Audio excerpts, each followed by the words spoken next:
El discípulo. Revista para la educación cristiana transformadora. ¿Qué pensamiento viene a tu mente cuando escuchas la frase "Mi Dios reina"? ¿Has experimentado que Dios reina en tu vida? ¿Sabías que Dios sigue siendo Dios a pesar de las circunstancias de la vida? En la clase de hoy veremos cómo el mensaje que anuncia la paz y la libertad siempre produce entusiasmo, y más cuando proviene de Dios, ya que se basan en sus promesas de salvación. Mi nombre es el reverendo Luis Felipe Ramos Román, pastor asistente en evangelización y educación cristiana, y te invito a que juntos participemos de esta experiencia educativa. El discípulo. El discípulo. Una revista para la educación cristiana transformadora. Mis queridos hermanos y hermanas, que el Señor les bendiga en este día. Qué bueno una vez más compartir con ustedes la palabra del Señor. Y hoy estamos iniciando nuestra unidad. Los profetas proclaman el poder de Dios. Y la lección que estaremos trabajando es la lección número 14, titulada Tu Dios reina. Y el tema es el reino justo de Dios. Y estaremos utilizando la base bíblica que se encuentra en el libro de Isaías, capítulo 52, los versículos del 7 al 12. Y el texto áureo para este día se encuentra en Isaías, capítulo 52, el versículo número 7, que dice de la siguiente manera: Cuán hermosos son sobre los montes los pies del que trae alegres nuevas, del que anuncia la paz, del que trae nuevas del bien, del que publica salvación, del que dice a Sión, tu Dios reina. Y en este día, mis queridos hermanos, queremos trabajar los siguientes objetivos. El primero es explorar el significado y valor de la paz que proviene de Dios. Número 2, poder celebrar la seguridad del cuidado de Dios en servicio y adoración. Y número 3, aprender a manejar las dificultades de la vida en sus diferentes contextos. Y el vocabulario para este día es la palabra caos. ¿Y qué significa caos? Bueno, caos es el desorden absoluto o confusión. Y el caos se refiere a un abismo profundo, carente de estructura, de criterios y de lógica que permitan una coherencia adecuada.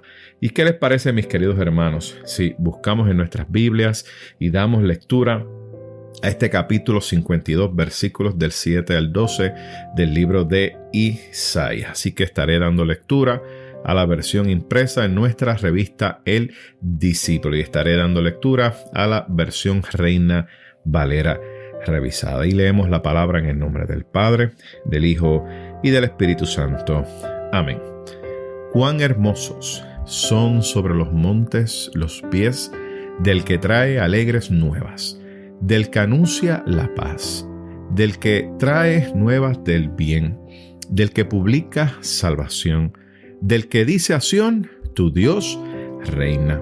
Voz de tus atalayas, alzarán la voz, a una voz gritarán de júbilo, porque con sus propios ojos verán que Jehová vuelve a traer a Sión.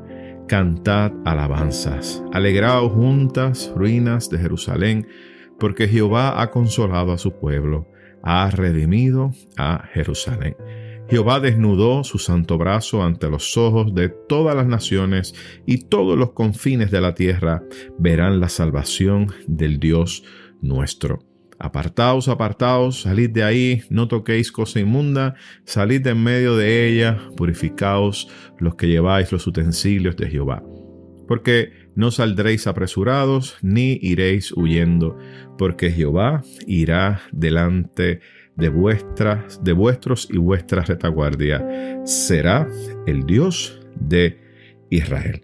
Y damos gracias al Señor por esta hermosa palabra. Buen Dios y Padre nuestro, te agradecemos en este día por la oportunidad que nos das de poder, Señor, compartir tu palabra. Te pedimos que a través de ella tú te manifiestes con poder.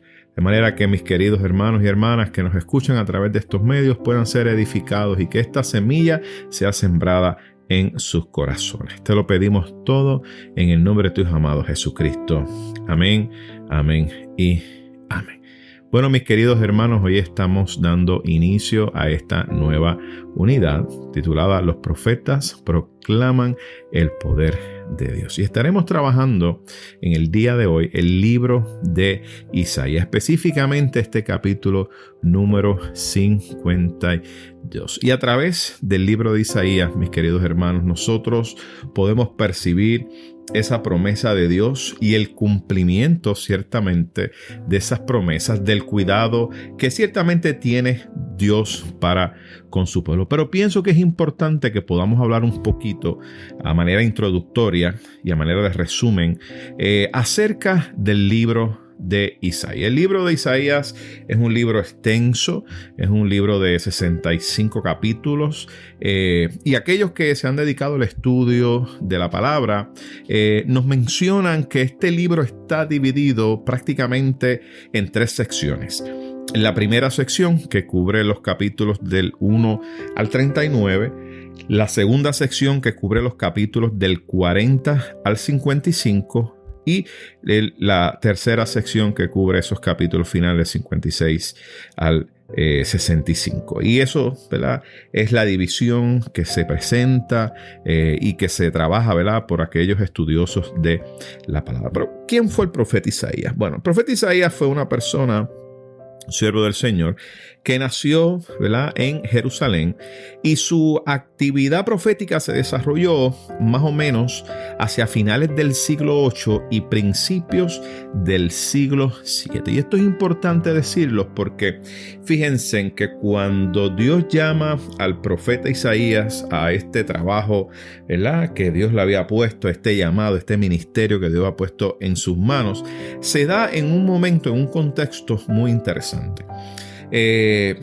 Esta primera parte, si lo queremos ver así, ¿verdad?, de este libro de Isaías, nos habla acerca de ese tiempo antes del exilio de Babilonia. Y por eso es que vemos que Isaías, en estos primeros 39 capítulos, del capítulo 1 al 39, Isaías es llamado a proclamar un mensaje de juicio al pueblo, de arrepentimiento. ¿Por qué? Porque estaban haciendo lo malo hasta los ojos de Jehová. No obstante, vemos que en esos primeros 39 capítulos, del 1 al 39, Dios está prometiendo esperanza a un remanente fiel. Así que vemos entonces que Isaías comienza este ministerio profético y comienza a denunciar cosas que estaban ocurriendo. Hablaba acerca de la hipocresía que estaba ocurriendo en el culto. Estaban hablando de la falta de honestidad, la falta de justicia, ¿verdad?, para aquellos que estaban en necesidad, especialmente para aquellos que eran pobres. Y vemos entonces que este mensaje de Isaías iba dirigido prácticamente a los líderes del pueblo, afirmando que había injusticia en el pueblo y estaba reinando la injusticia. Y por eso es que vemos que el mensaje de Isaías es un mensaje fuerte y es un mensaje que va dirigido a el liderato. Y vemos entonces que este mensaje de Isaías no se queda ahí, sino que lo vemos que continúa, y vemos que continúa en los demás capítulos que se presentan, específicamente en esa segunda sección. Algunas personas le llaman el Deutero-Isaías, que son los capítulos, como le dije, del capítulo 40 al 55. Y vemos entonces que el interés y la preocupación de Isaías ya no es la situación de amenaza que estaba dándose en el pueblo de la destrucción de Jerusalén. ¿Por qué? Pues porque en ese momento se entiende que ya la destrucción de Jerusalén se dio, y entonces el pueblo fue llevado en cautiverio hacia Babilonia. Y por eso es que vamos a ver que este asunto de la caída de Jerusalén se da en estos capítulos del 40 al 55. Sin embargo, a pesar de que Jerusalén ha caído, ¿verdad?, y que ha ocurrido este evento, vemos en estos capítulos que el profeta comienza a hablar de que este exilio está a punto de terminar. Y es lo que vemos aquí en este capítulo que estamos estudiando, ¿verdad? Es la afirmación que este asunto del cautiverio está por terminar. Es interesante porque una de las cosas que presenta este libro que me encanta mucho es cómo la soberanía de Dios se manifiesta aún a través de los reyes extranjeros. Por lo tanto, el poder y la soberanía de Dios se manifiesta a través, mis queridos hermanos, de aquellos reyes extranjeros que estaban allí actuando en favor del pueblo de Israel. Entiéndase, ¿verdad?, que cuando entramos a esta tercera sección del libro, que son los capítulos finales, ¿verdad?, estamos hablando de los capítulos 56 al 65, vemos entonces que se trabaja este asunto del regreso del pueblo a Jerusalén. Y vemos entonces que allí se trabaja, ¿verdad?, este tema del regreso. Pero volviendo a la segunda sección, que es la que nos concierne en este capítulo 52, hablan acerca de la identidad de un siervo sufriente. Y esto es un tema que se ha discutido mucho y centrado en mucho debate, que nos va a dar a nosotros un poco, ¿verdad?, de contexto para poder entrar, ¿verdad?, y poder entender un poco mejor este texto del capítulo 52. Algunas personas debaten, algunos especialistas debaten que esta identidad del siervo sufriente era el pueblo mismo, y afirman algunos que el pueblo mismo era el siervo sufriente. Otros plantean, ¿verdad?, que es el profeta mismo. Sin embargo, nosotros como cristianos y cristianas reinterpretamos esto a la luz de la vida y obra de Jesucristo. Y el ejemplo de esto está en Mateo 8, versículo 17, en Hechos capítulo 8, los versículos 32 al 33, y en Romanos 15, el versículo 21. Así que nosotros como cristianos reinterpretamos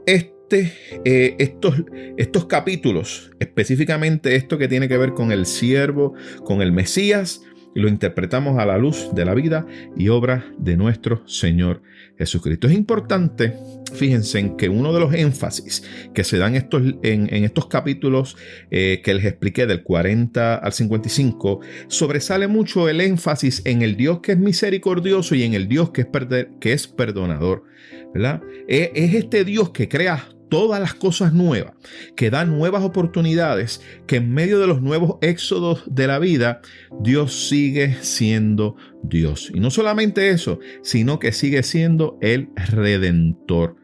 Y es el Redentor indiscutible de Israel. Y la soberanía de Dios, vemos entonces en estos capítulos que se manifiesta, mire, como Él quiere, inclusivamente a través de los otros reinos. En el caso del libro de Isaías vemos que hay una clara referencia, ¿verdad?, al rey persa Ciro, que fue el que libertó al pueblo del cautiverio de Babilonia. Yo creo que eso es importante que nosotros los podamos traer a manera de introducción para poder tener así un contexto un poco más claro. Y vemos aquí en este capítulo 52 y en este libro de Isaías que hay unos calificativos que hemos mencionado, algunos de ellos, y vemos que se le atribuye a Dios como el Santo de Israel. Expresiones que quizá usted y yo hemos escuchado: el Santo de Israel, el soberano, el Padre eterno.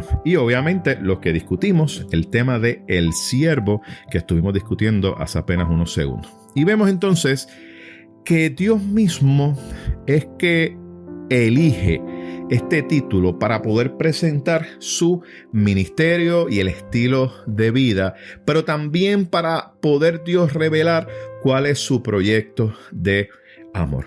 Y el tema puntual en esta lección que estamos discutiendo en este día ciertamente es el consuelo y la esperanza para el pueblo. Es este mensaje, este tema que es medular en esta clase, porque ciertamente tenemos que nosotros como pueblo de Dios entender que nuestro consuelo y nuestra esperanza proviene de Dios. Miren qué interesante que cuando se está escribiendo este capítulo, se está escribiendo en un contexto, como les dije, donde el pueblo todavía estaba en el cautiverio.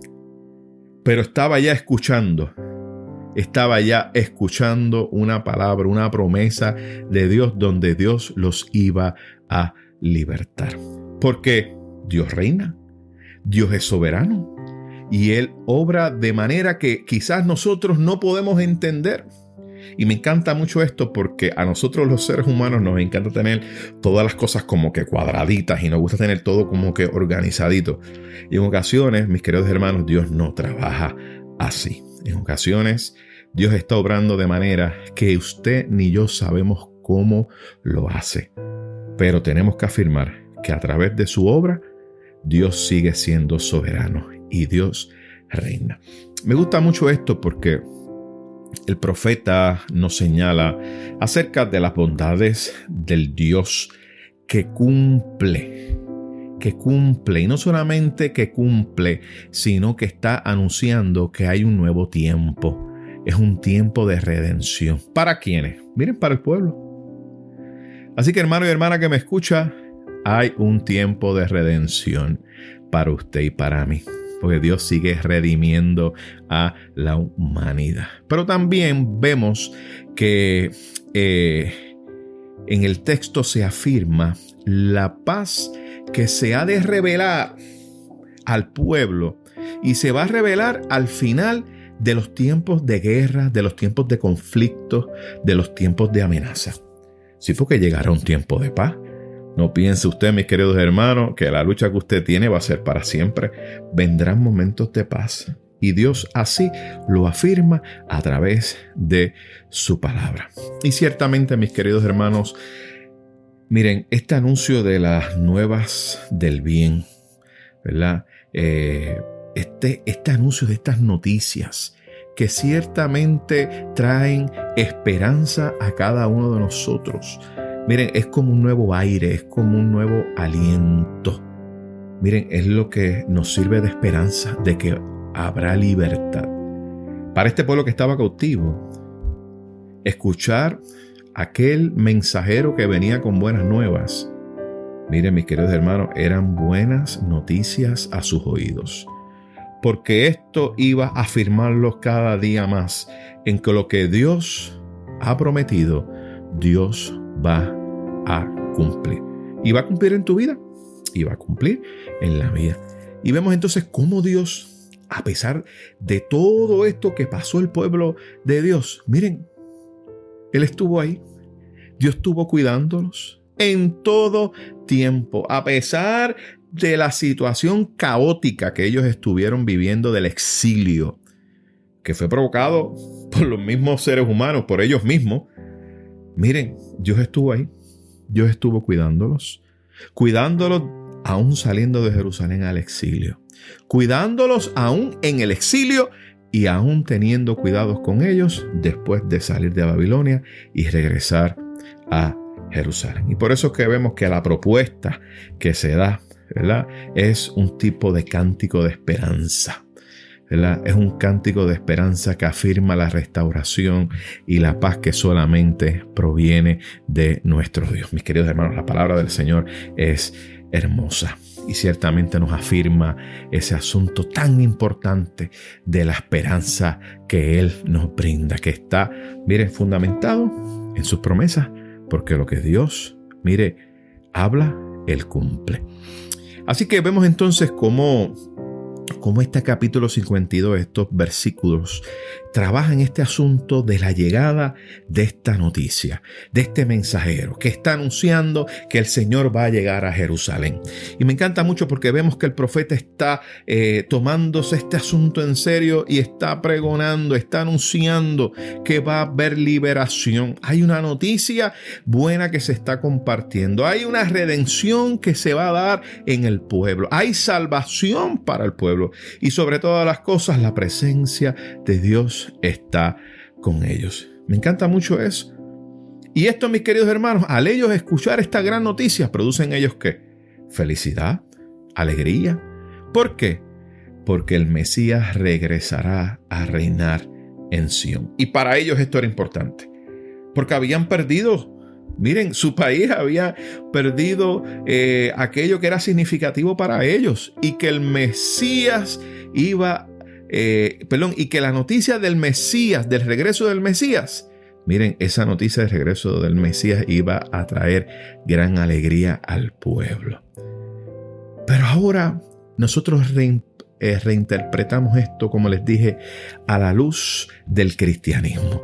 Nosotros vemos esto bien marcado en Jesús, ese Mesías prometido que ha regresado a reinar en nuestros corazones. ¿Y cómo ha llegado este Mesías? Miren, con buenas nuevas de salvación, con mensajes, mis queridos hermanos, que traen esperanza. Qué hermoso, ¿verdad? Son los pies de aquellos que anuncian la paz. Ese texto me fascina y es un texto que es hermoso. ¿Y qué es lo que anuncia este Mesías? Pues anuncia la paz, anuncia la redención, la restauración. Y esto, mis queridos hermanos, no es otra cosa que el anuncio del Evangelio, del mensaje del Evangelio. Hay un elemento muy importante, y es que los que estaban en las como vigías o atalayas en las torres están pendientes a lo que está pasando durante todo el día, específicamente en la noche, y ellos eran los que podían divisar, miren, a la distancia si venía alguien corriendo, algún mensajero. Y por eso es que cuando este atalaya o este vigía ve que hay un mensajero, miren, ese vigía o esa atalaya entra en alegría, porque está esperando un mensaje. Está en la espera de un mensaje. Y cuando este mensajero llega, el mensaje que trae es un mensaje que trae gozo, que trae alegría, porque ciertamente el Salvador ha llegado. Me encanta mucho esto, mis queridos hermanos. Este texto, capítulo 52, estos versículos 7 al 12, nos siguen afirmando que este mensaje que ha llegado es un mensaje que nos brinda alegría, que afirma que Dios es fiel y que Dios reina. Sin embargo, fíjense que vemos que el llamado es a permanecer fiel, a que se alejen de las conductas impropias, de los lugares que son inadecuados, ¿verdad? Que nos purifiquemos. Miren, es un llamado a la santidad y a sostenernos en las promesas de la salvación y de la justicia de nuestro Dios. Me encanta mucho esto, porque este llamado no es solamente al pueblo, sino que incluye también a toda la clase sacerdotal. O sea que este llamado es para todos. Miren, desde el pastor hasta el más pequeño. Es un llamado para todos.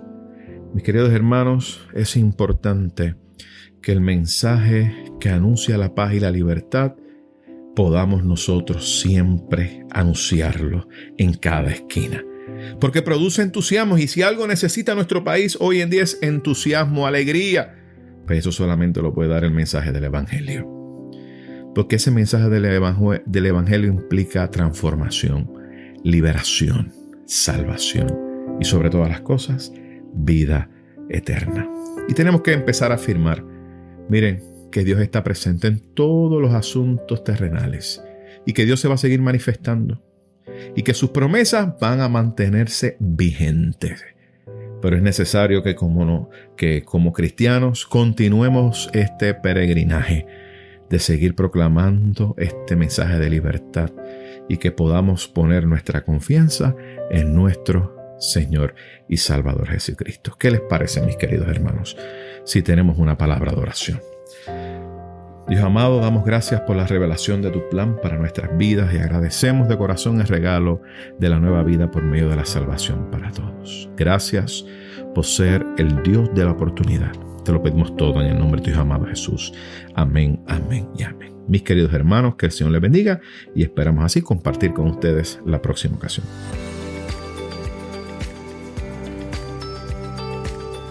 Gracias por escuchar El Discípulo. Revista para la Educación Cristiana Transformadora.